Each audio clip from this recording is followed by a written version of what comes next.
கர்த்தருக்கு காத்திரு, அவர் உன் இருதயத்தை ஸ்திரப்படுத்துவார். திடமனதாய் இருந்து கர்த்தருக்கே காத்திரு. திடமனதாய் இருந்து கர்த்தருக்கே காத்திரு. அல்லேலூயா. கண்களை மூடி ஜெபிப்போமா? ஆதரவாய் பல ஆண்டுகளில் பரநடைக்கலமாய் இருந்தார். ஆதரவாய் பல ஆண்டுகளில் பரநடைக்கலமாய் இருந்தார். தரையுடன் அவர் கைவழி செய்திட கனிவுடன்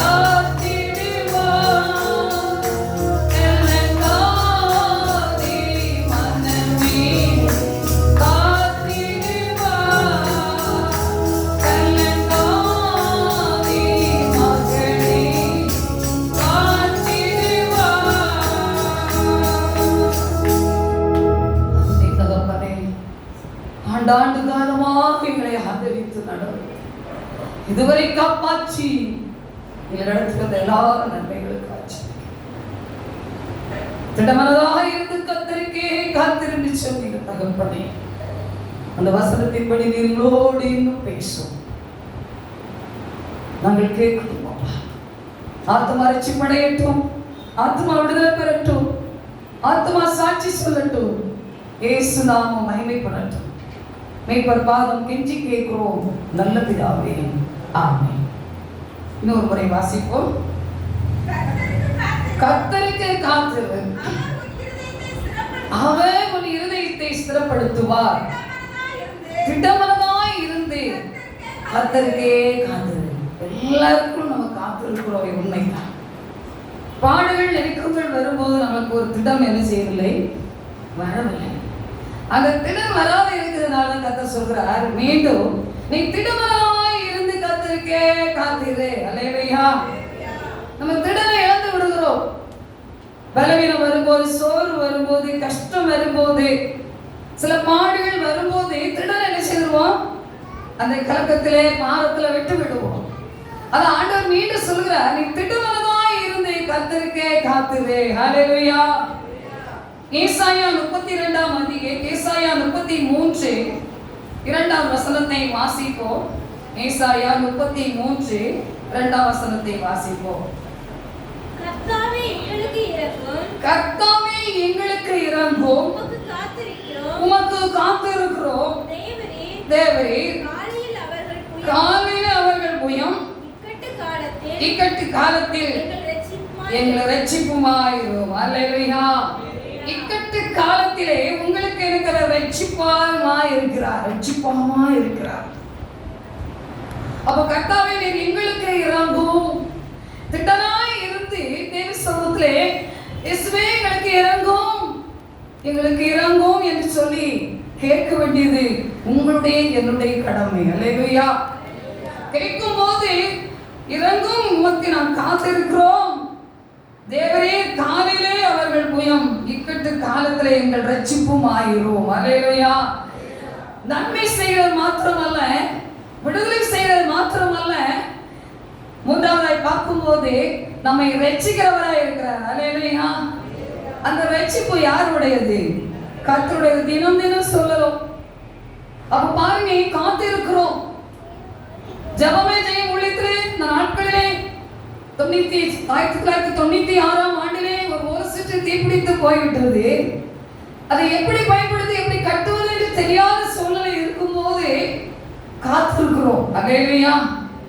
காத்திருந்து தேவ சமூகத்திலே கேட்கும் போது கர்த்தருடைய வார்த்தை சொல்கிறது, உன் வழியிலும் அல்ல, நான் உனக்கு நிரந்தரமான ஒரு கட்டடத்தை செய்ய போறேன். அல்லேலூயா. அந்த வாக்கு கிடைத்து விட்டது. ஆனாலும் நம்மிடத்துல என்ன இருக்கும்? வெறுங்கையாய் இருப்போம். அல்லேலூயா. அந்த வெறுங்கையின் வறட்சியை கர்த்தர் நிறைவாக்க நம்மோடு இருக்கிறார். அல்லேலூயா. அந்த வறண்ட இடங்களிலே அவர் ஈரத்தை கொண்டு பண்ணுகிறவர் என்று சொல்லி பேசிக் கொண்டிருக்கிறோம். சத்தியத்தை கேட்டுக்கொண்டே இருக்கிறோம். அல்லேலூயா. அப்போ ஒன்றில்லாத சோதனை இருக்கிறது, ஆனாலும் நிரந்தரமான காரியத்தை செய்வது என்று வாக்கு கொடுத்திருக்கிறார். அந்த நம்பிக்கையின்படி காத்திருக்கிறோம். தேவ சமூகத்திலே காத்திருந்து ஜெபித்துக் கொண்டே இருக்கும் போதுதான் கர்த்தர் வார்த்தை சொல்கிறார், தினமும் நீ 3 மணி என்றால் முழங்கால் போட வேண்டும். அல்லேலூயா. உபவாசம் அல்ல, ஜெபி 3 மணி to 4 மணி வரை. உன்னோட இருக்கிற விசுவாசிகளுக்கு சொல், வருகிறவர்களை கூட்டி வைத்துக் கொண்டு கூடி இருந்து ஜெபி. அல்லேலூயா. அப்படித்தான் ஜெபித்துக் கொண்டிருந்தோம் கீழ் மாடியிலே, கீழ் வீட்டுக்குள்ளே. அல்லேலூயா. ஆண்டவர் என்ன சொன்னார்? நான் கட்டி முடிய தட்டு நீ ஜெபித்துக் கொண்டே இருக்கணும். யாராவது ஏற்றுக்கொள்வீங்களா? இந்த குழந்தை பெற்றெடுக்கிற வரைக்கும் நீ இப்படிதான் ஜெபிக்கணும்னு காத்திருக்க முடியுமா? இருந்துடலாம், இவங்க 10 மாசம் தானே அப்படின்னு நினைச்சிடலாம். அப்படி தானே? அது மாத்திரமல்ல, அப்ப பாருங்க, ஆண்டவர் சமூகத்துல நீ கட்டி முடிக்க தட்டும். எந்த ஆண்டு இதை செய்யவே நிறைவேற்றுவேன்னு சொல்ல வாக்கில்லை. கட்டி முடிக்க தட்டும். அல்லேலூயா. அப்படியே அவருடைய வார்த்தைக்கு காத்திருந்தோம், தினமும் ஜெபித்துக் கொண்டே இருந்தோம். அநேகர் வருவார்கள், அநேகர் வர முடியாமல் இருப்பார்கள். ஆண்டுகள் போகுது, 2ஆம் ஆண்டு போகிறது. சிலருடைய உள்ளங்கள் தினமும் எப்படி போவது? நீங்க தான் தினம் வருவீங்களா? இன்னைக்கு புதிதாக வந்து உங்கள்கிட்ட கேட்டாலும் தெரியும். ஒரு சிலர் இருந்து அவரால் இது செய்யப்பட்ட காரியங்கள் செய்தவங்களும் ஒரு சிலர் இருக்கீங்க. அல்லேலூயா. அப்ப பாருங்க, சில ஆத்துமாக்கள் என்ன சொன்னாங்க? இந்த கூடாரத்தை என்னைக்கு கட்டி முடிக்க போறாரு, என்னைக்கு இந்த ஜெபத்தை நிறைவேற்ற போறாரு அப்படிங்கிற ஒரு கேள்வியிலே இருந்து கொண்டு நின்றுட்டாங்க. அல்லேலூயா. நின்றது என்ன? அந்த தைல ஜெபத்துக்கு வராம இருப்பாங்க. வாரந்தோறும் உபாச ஜெபத்துக்கு என்ன செய்வாங்க? வருவாங்க. அல்லேலூயா. ஆனால் நாங்கள் குடும்பமாய் பிள்ளைகளாய் அந்த நாட்களிலே காத்திருந்தோம். கர்த்தர் கிருபையாய் 3ஆவது ஆண்டு என்ன செய்தார்? இதை பிரதிஷ்டை பண்ணினார். அல்லேலூயா. 3 ஆண்டு கட்டப்பட்டது. ஜெபம் என்ன செய்ய சொல்லியிருந்தார் தெரியுமா? ஒரு விஷயம் நீங்களாம் அதை கேட்டா சிரிப்பீங்க. என்னென்ன பொருட்கள் வேணுமோ அதை தினமும் சொல்லிக்கொண்டு ஜெபிச்சுட்டே இருக்கணும். அதை இன்னைக்கு போனாலும் ஒரு மாதிரி யோசிப்பாங்க இல்லையா? அல்லேலூயா. யோசித்தாலும் யோசிக்கட்டும். ஆனாலும் கூட இந்த நாட்கள்ல அந்தந்த பொருளுக்கு தினமும் ஜெபிக்கணும். இன்னைக்கு இந்த பொருள் வேணுமா, இந்த ஸ்பிரிட் வேணுமா, இந்த பணம் வேணுமா, இப்படிப்பட்ட ஒவ்வொரு நம்முடைய ஜெபம் வைத்து ஒரு கட்டடத்தை கட்டுவதற்கு என்ன காரியம் தேவையோ அதை தினமும் சொல்லி ஜெபிச்சுட்டு இருக்கணும். அதான் வேற எதுவுமே நினைச்சக்கூடாது, சொல்லக்கூடாது. உடன்படிக்கையோடு சொல்லியிருந்தார். அதைத்தான் சொல்லி காத்திருந்தோம். கர்த்தர் கிருபையாக என்ன செய்தார்? அருமையான 3 ஆண்டு நிறைவேறும் போது கட்டடத்தை கட்டி பிரதிஷ்டை பண்ணி வெற்றிபராக இருந்தார். அல்லேலூயா. அதுதான் அவருடைய கிருபை. அல்லேலூயா. கிறிஸ்துவுக்குள் பிரியமானவர்களே, அதே அனுபவத்தை கர்த்தர் நம்மை கட்டி எழுப்பி இன்னைக்கு அருமையான நிரந்தரமான ஒரு கூடாரத்தை நமக்கு எழுப்பி கொடுத்திருக்கிறார். அல்லேலூயா. கட்டடம் கட்டிடும் சிற்பிகள் நாம், கட்டிடுவோம் கிறிஸ்து சிலுவைக்காய். கட்டடம் கட்டிடும் சிற்பிகள் நாம், கட்டிடுவோம் கிறிஸ்து சிலுவைக்காய். ஒவ்வொரு நாளும் கட்டிடுவோம், ஒவ்வொரு சிகரம் கட்டலாம். ஒரு நாளும் கட்டிடுவோம்,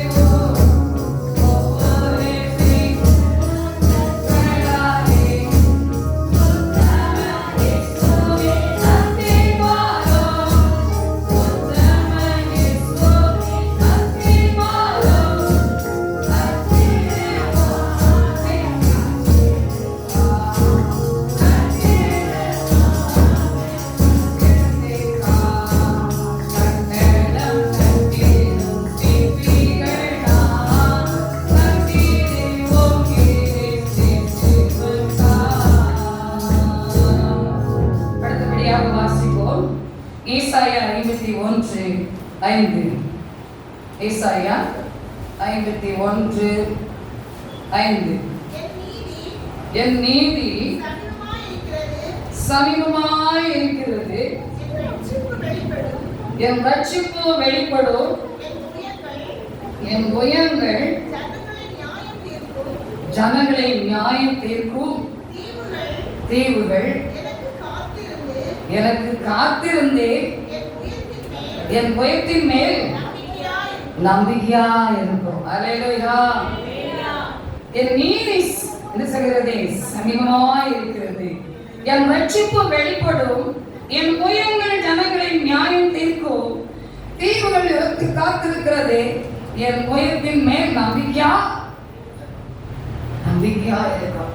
அப்ப பாருங்க, இதுல நீதி காரியங்கள் சமீபமாய் இருக்கிறது உண்மை, ரட்சிப்பு வெளிப்படுவது உண்மை. ஆனால் ஒரு விஷயம் பார்க்கும் போது தீவுகள் கர்த்தருக்கு என்ன செய்யுது? அல்லேலூயா. ஒரு தீவுகள் அவருக்கு காத்திருக்குது என்றால் இன்னைக்கு நீங்கள் நாங்கள் எப்படி ஆண்டவருக்கு காத்திருக்கிறோம்? அவர்கள் உண்டு பண்ணின ஒவ்வொன்றும் காத்திருக்கிறது.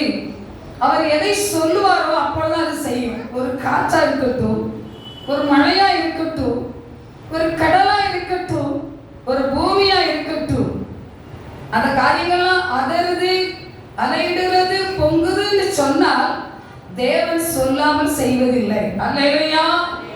அது அவருடைய சமூகத்திலே காத்திருக்கிறது. அவர் சொல்லும் போது அந்த காரியத்தை செய்யப்படுகிறது.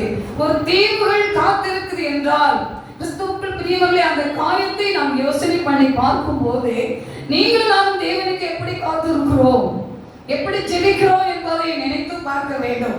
அப்படி வசனத்திலே பார்க்கும்போது அதே இடத்துல இன்னொரு வசனத்தை கூட வாசிப்போம். ஏசாயா 59ஆம் அதிகாரம் 9ஆம் வசனத்தை வாசிப்போம்.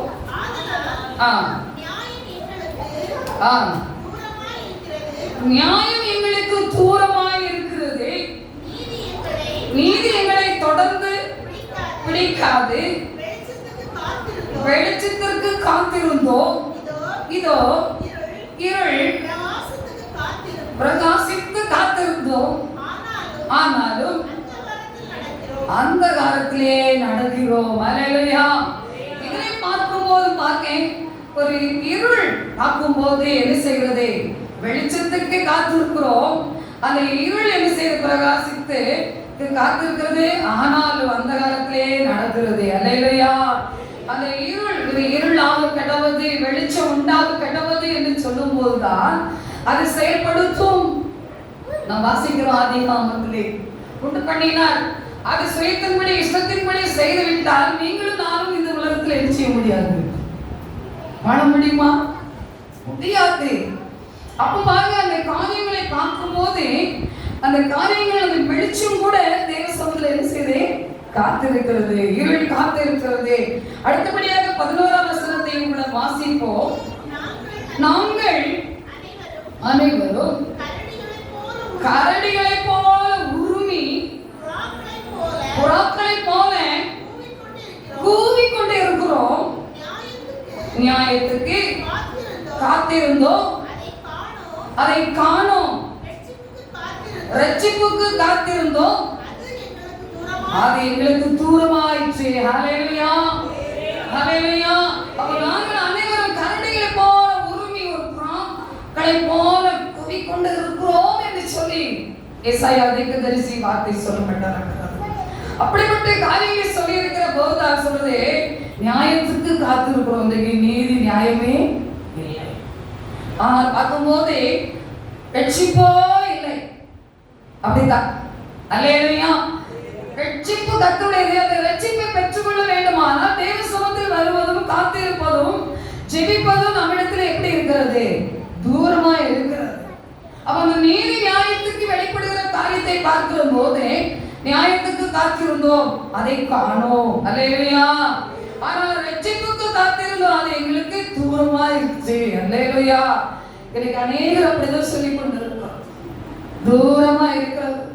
என்னுடைய சமூகங்கள் காரியங்கள் அநேகம் உண்டு. அதை எல்லாவற்றையும் நான் எப்படி பற்றிக் கொள்வது, எப்போது எனக்கு கிடைக்கும், அது ஏன் தூரமா இருக்குன்னு சொல்லி கூட நான் ஒவ்வொரு நாளும் சிந்திக்கலாம். ஆனால் கர்த்தர் என்ன செய்வார்?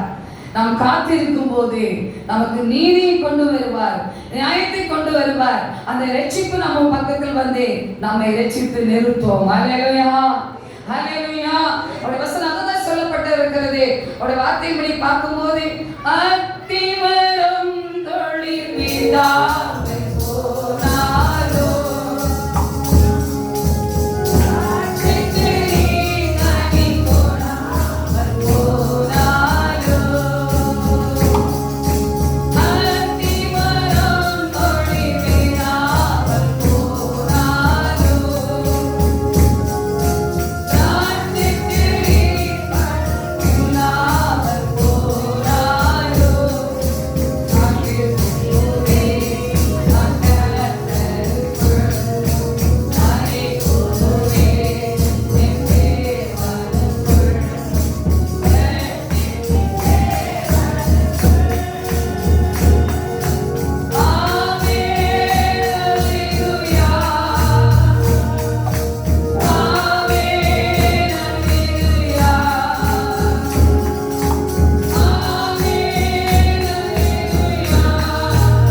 விடாமல் போனாலோ அப்படி இருக்கணுமா? கர்த்தருக்கு எல்லாருக்கும் தெரிந்த ஒரு பாடல் தான்.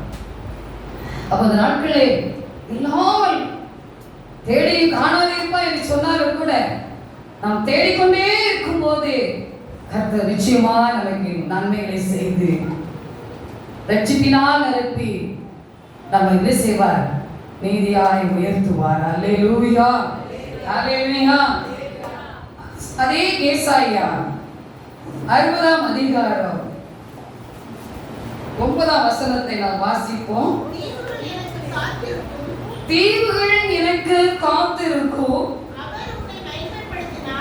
அவர் உன்னை மகிமைப்படுத்தினார் என்று உன் பிள்ளைகளையும் அவரோடு கூட அவர்கள் பொன்னையும் அவர்கள் வெள்ளியையும்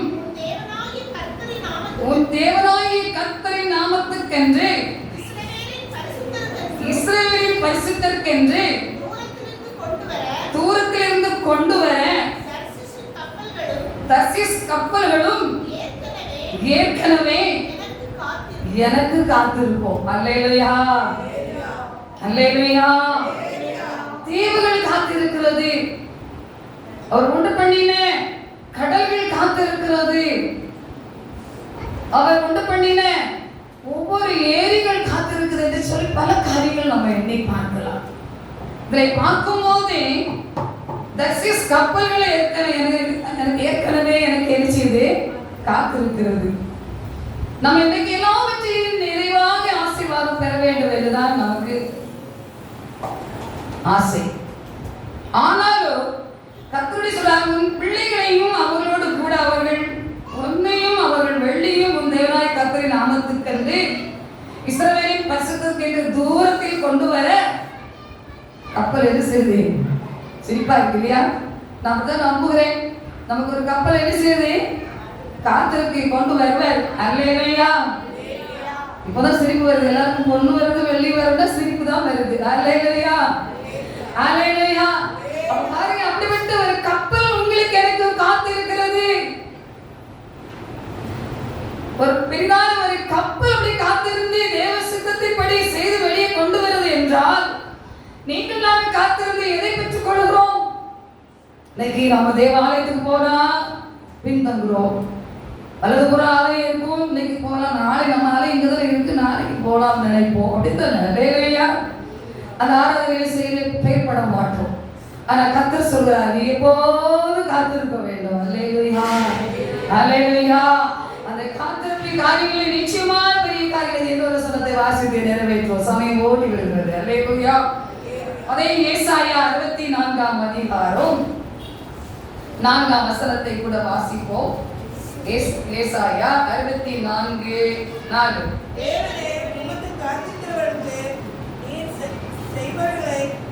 தேவனே உமக்கு காத்திருக்கிறவர்களுக்கு நீ செய்பவர்களை நீ நீரே அல்லாமல் உலக தோற்றம் முதற்கொண்டு ஒருவரும் கேட்டதும் இல்லை, செவியால் உணர்ந்ததும் இல்லை, அவைகளை கண்டதும் இல்லை. ஹல்லேலூயா.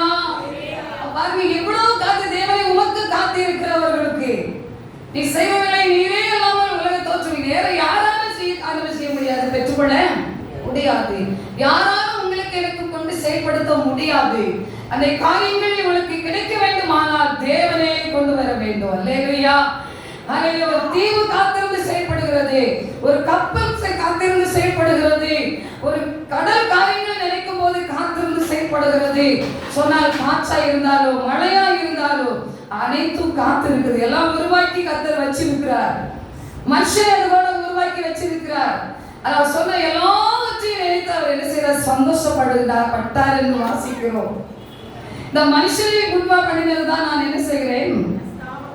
மனஸ்தாபப்பட்டு சொன்னார். அல்லேலூயா. நம்ம மனஸ்தாபப்பட்டு ஜெபிக்கணுமே. அவர் மனஸ்தாபப்பட்டு நான் இருக்கேன்னு சொல்லும் போதே நாம் மனசை அடைச்சிடலாம். மனஸ்தாபப்பட்டு ஜெபிக்கணும். என்னை உருவாக்கினவர் பெரியவர். அப்ப பார்க்கும் போது உலக தோற்றம் முதற்கொண்டு ஒருவரும் கேட்பதில்லை, செவியால் உணர்ந்து கொள்வதும் இல்லை, அவைகளை கண்டதும் இல்லை என்று சொல்லப்படுகிறது. கிறிஸ்துவுக்குள் பிரியமானவர்களே, இன்னுமாய் வாசிக்கும் போது அநேக சத்தியங்கள் அதற்காக கர்த்தர் கொடுக்கப்பட்டிருக்கிறது. ஏசாயா தீர்க்கதரிசியோடு பேசின வாசிகள் காத்திருந்து காரியங்களை பற்றி செய்த எல்லா காரியங்களையும் நாம் சற்று நினைக்கும் போதே அந்த காரியங்களின்படி நாமும் காத்திருந்து அனைத்து காரியங்களை பெற்றுக்கொள்ள தேவனாலே கூடும். அல்லேலூயா. அவருடைய வார்த்தை அதுதான் சொல்லப்பட்டிருக்கிறது. அவருடைய காரியங்களிலே பார்க்கும் போது ஒவ்வொரு காரியங்களிலே கூட கர்த்தர் அதைத்தான் உங்களுக்கு எனக்கு நிறைவேற்ற உண்மை உள்ளவராய் இருக்கிறார். அவருடைய வார்த்தை வல்லமை உள்ளது என்பதை ஒருபோதும் மறவே மாற்றவே கூடாது. மனம் மாறவே கூடாது. வார்த்தையை நிச்சயமா நிறைவேற்றுவார். தீர்க்க தரிசனத்தை நிறைவேற்றுவார். சில வார்த்தைகளை பார்க்கும் போது இந்த ஜெப கூடாரங்கள் சில தீமைக்கு சில காரியங்கள் ஆகி போய்விட்டாலும் கர்த்தர் கிருபையாக இதை செய்தது அவருடைய இரக்கம். அழுது புலம்பி காத்திருந்து ஜெபிக்கும் போது கர்த்தர் சொன்ன வார்த்தை, எனக்கு கொடுத்த வார்த்தை நான் நன்றி எப்போதும் நினைத்து பார்ப்பேன். 1 நாளாகவும் 17ஆம் அதிகாரம் 10ஆம் வசனத்தை எனக்கு கொடுத்தார். அல்லேலூயா. அதுல எல்லா வசனங்களிலும் அதிகமான வசனத்தை நிறைய கொடுக்கப்பட்டிருக்கிறது. அதுல ஒரு வார்த்தை வாசிப்போமா? 1 நாளாகவும் 17ஆம் அதிகாரம் 10ஆம் வசனம். அல்லேலூயா. உன் சத்துருக்களை எல்லாம் கீழ்ப்படுத்தினேன், இப்பொழுது கர்த்தர் உனக்கு ஒரு வீட்டை கட்டுவார் என்பதை உனக்கு அறிவிக்கிறேன். அல்லேலூயா. சத்துருக்களால் செய்யப்பட்ட சோதனை தான், சத்துருக்களால் வந்த சோதனை தான் அனைத்தையும் விடுவித்து நாம் காத்திருந்ததனாலே அவர் சொன்ன வார்த்தை, ஒரு வீட்டை கட்டுவார் என்பதை உனக்கு அறிவிக்கிறேன் என்று சொன்னார். அதை பார்க்கும்போது 14ஆம் வசனம் சொல்லுது பாருங்க. அவனே என் ஆலயத்திலும் என் ராஜ்யத்திலும் என்றைக்கும் நிலைத்திருக்க பண்ணுவேன். அவருடைய ராஜாஸ்தனம் என்றைக்கும் நிலை பெற்றிருக்க என்று சொல் என்றார். அல்லேலூயா. அவருடைய கூடாரம் என்றைக்கும் நிலைத்திருக்கும். அவருடைய வருகை தலைமுறையாக இருக்கும். கிறிஸ்துவுக்குள் பிரியமானவர்களே, அப்படிப்பட்ட காரியங்களை நமக்கு கட்டிக்கொண்டிருக்கிறார். 1 அல்ல 2 அல்ல 3ஆவது கூடாரமும் கட்டி கொண்டிருக்கிறார். அல்லேலூயா. அதுவும் கர்த்தர் நமக்கு நிறைவேற்றி அவருடைய நாமத்தை இன்னும் மகிமைப்படுத்துவோம். தேவன் தாமே இந்த வார்த்தையை தொடர்ந்து ஆசீர்வதித்து நடத்துவாராக. திடனாய் இருந்து கர்த்தருக்கே காத்திருப்போம். கர்த்தர் பெரிய காரியங்களை செய்வார். அல்லேலூயா. அல்லேலூயா. அவர் சொன்னதாகவே செய்ய வேண்டும். எதுவே மாற்ற மாட்டார். தீர்க்க தரிசனங்களை பெற்றுக்கொள்ள வேண்டுமானால் நெருக்கங்கள் வரும், பாடுகள் வரும். அது மத்தியே நாம் காத்திருக்கும் போது மேன்மையை கண்டடைவோம். ஹல்லேலூயா. ஹல்லேலூயா. அவருடைய வார்த்தைப்படி கர்த்தர் பெரிய காரியங்களை செய்வார். ஹல்லேலூயா. ஒரு பாடலை ஒரு கவியை பாடி நாம் தேவனை மகிமைப்படுத்துவோம். ஹல்லேலூயா. உயர்வும் இல்லை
கர்த்தருக்கே திடமனதாயிருந்து காத்திருப்போம். Thank you Jesus. நன்றி தகப்பனே. கண்களை மூடி செபிப்போம். கர்த்தர் வார்த்தையின்படி 5 வாரமும் தலைப்பிலே வார்த்தை சொல்லும்படி கிருபை கொடுத்தீங்க. அதற்காக உங்களுக்கு ஸ்தோத்திரப்பா. இந்த வார்த்தைகள் உங்க நாமத்துக்கு மகிமையாய் இருக்கட்டும். ஆத்மா ரட்சிப்படையட்டும், ஆத்மா விடுதலை பெறட்டும். என் இயேசு நாமம் மகிமைப்படும்படி ஆசீர்வதிக்கிறோம். உங்களிடத்திலே அர்ப்பணித்து ஜெபிக்கிறோம் அப்பா. தொடர்ந்து இன்னும் வரும் நாதங்கள் நாட்களிலே உடைய சத்தியத்தை சத்தியமாக எடுத்து சொல்ல கிருபை தாரும். ஆத்துமாக்கள் இன்னும் சாட்சியோடு ரட்சிப்பை பெற்றுக்கொண்டு உங்களுடைய நிலைத்திருந்து காத்திருந்து மேன்மையை பெற்றுக்கொள்ள உதவி செய்கிறார்கள். ஒவ்வொரு பிள்ளைகளுடைய கண்ணீரை துடைப்பீராக, பாரங்களை மாற்றுவீராக, கவலையை மாற்றும் ஒரு களிப்பான நீரூற்றாய் மாற்றுவீராக. நீ கர்த்தருக்கே திடமனதாயிருந்து காத்து அவரே ஒரு காரியத்தை வாழ்க்கை செய்வார் என்று சொல்லுவார். நீ நடத்துகிற பொறுப்படுத்திக் கொள். நீ பரவாயில்லை கெஞ்சி கேட்கிறோம் நல்ல பிதாவே. ஆமென். அல்லேலூயா, அல்லேலூயா.